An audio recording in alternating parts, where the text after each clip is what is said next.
You missed it just a touch. But it's still so straight. As we all know, golf is a game of numbers, right? You have 18 holes, you're trying to shoot a par 72, you have spin rates, you're trying to hit a 2,200 RPM spin rate. Numbers are all over the place. But forgiveness typically hasn't had a number associated with it. 10K is our new number for forgiveness. What driver are you playing now? That looks different. The Qi10 Max. The Max one. We named our products Qi10 after our quest for 10K inertia. So what 10K inertia means is this big number that we set for ourselves as a metric for forgiveness in a club.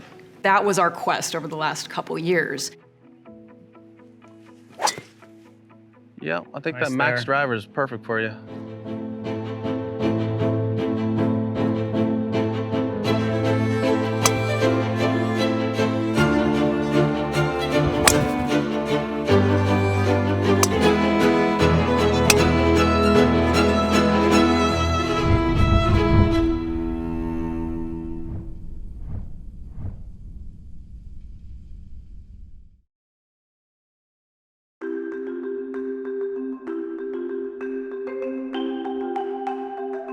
We just really challenged the team.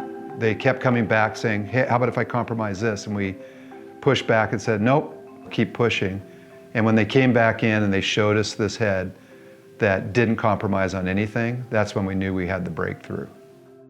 When you're going through drivers every year, you have the tendency to want to stay doing things similar, things that are comfortable. It's just human nature that you want to stay comfortable. And I think the thing that we've done this year that's been really good is gotten uncomfortable. And some of the CG properties and where we're going and how we're seeing it, and that discomfort has allowed us to grow and make a product that maybe we wouldn't have 2 or 3 years ago. Over the last 20 years in terms of going to a titanium driver, movable weights in a driver, carbon crowns in a driver, now carbon faces in a driver. These are all giant revolutionary leaps that we take. And so we're learning all of these things about this structure and what we can actually do with this platform. So a lot of it was through redistributing the mass, understanding how to move weight away from the center of gravity. And a lot of that was accomplished through shape changes, but also by concentrating the mass at the back of the club. At the front of the club, you have metal in the form of titanium. You split those masses apart, you get a very high moment of inertia. The Qi10 model has combined all of these composite technologies and the titanium technologies, which has really never been done before. That's the breakthrough moment, is how do you give the golfer everything? And that feels like we're there.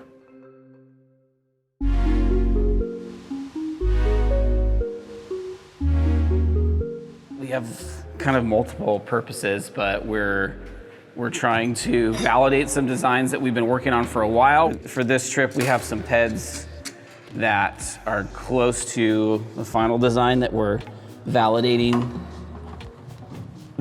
our head speed for those products. We made some changes to the head shape for the whole line of products this year, and we don't want to lose head speed by the gains that we made in other areas, head speed, head size, in inertia. We don't want to compromise anything, so we're here testing to make sure that the head speed is preserved on those designs. It's not worse than it was before. The drag force is a measure of how well the air goes around the head. So a lower drag force means our driver head is allowing the wind to go around it easier, and means it can move faster through the air. We're able to kind of real-time monitor what's going on with the test. We're able to check the force.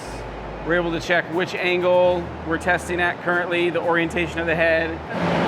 We're doing the work of gathering the nerdy scientific data, turning it into information that's useful for normal conversation. Head speed, ball speed, that's how golfers think, right, is head speed, ball speed. So we're translating from engineering data to golfer speak. I like to say, TaylorMade's brand motto, or our brand mission, right, is to be the best performance golf brand in the world. I think if you don't do this, you can't say that, right? If you're not here testing the head speed measuring the heads, measuring the drag force in grams like we do. It's like, I don't think you're allowed to claim that unless you're doing stuff like this.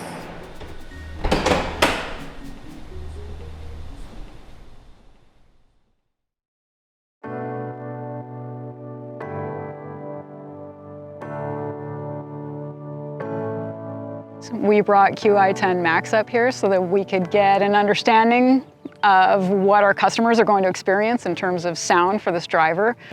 Hey guys. How goes it? It goes. Ready to rock and roll?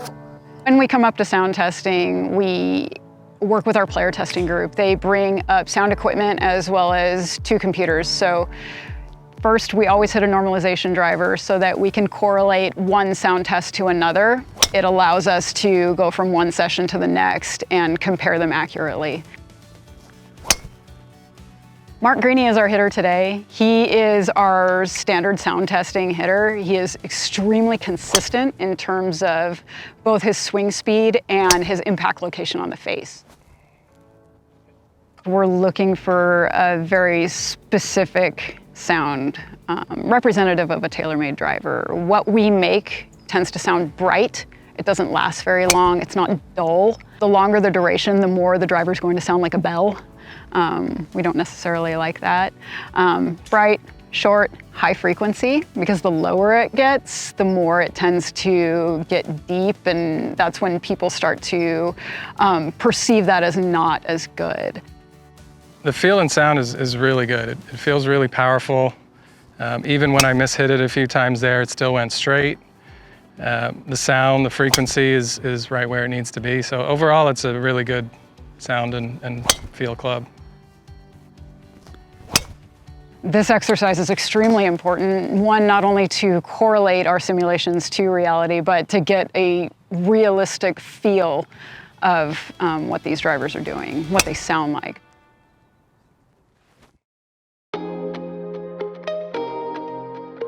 So we're constantly looking at the design, the colors and things like that to make the product look fresh and new and modern. We wanted to modernize the face and the score lines. You can see it's a little bit different V, and a lot of work went into that pattern to make it look just right. And then we wanted the crown. We really wanted to highlight the infinity crown and the carbon going all the way to the edge. For the first time in the history of golf that you can do that. You can see a hint of the carbon underneath, but it's not too much in your face. So we're really excited about the way the cosmetics turned out, and we put a lot of thought and effort into getting to where we're at. When they see it, I hope it speaks to them, and that when they put it down, they look at it and they like how it looks, they like how it feels. We want our drivers to look, sound, feel like a TaylorMade driver. We spend a lot of time making sure that that happens.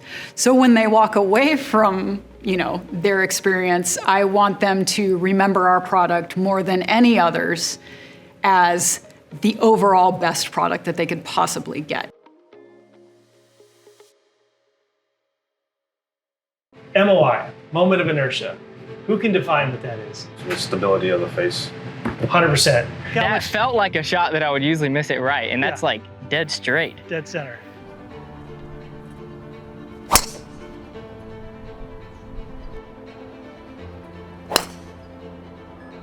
Oh, that's nice. How'd that feel? Really good. MOI really relates to how forgiving the driver is. And that's what I've found from hitting the driver. When you know that your misses aren't going to go as far offline, it gives you confidence to swing freer at it.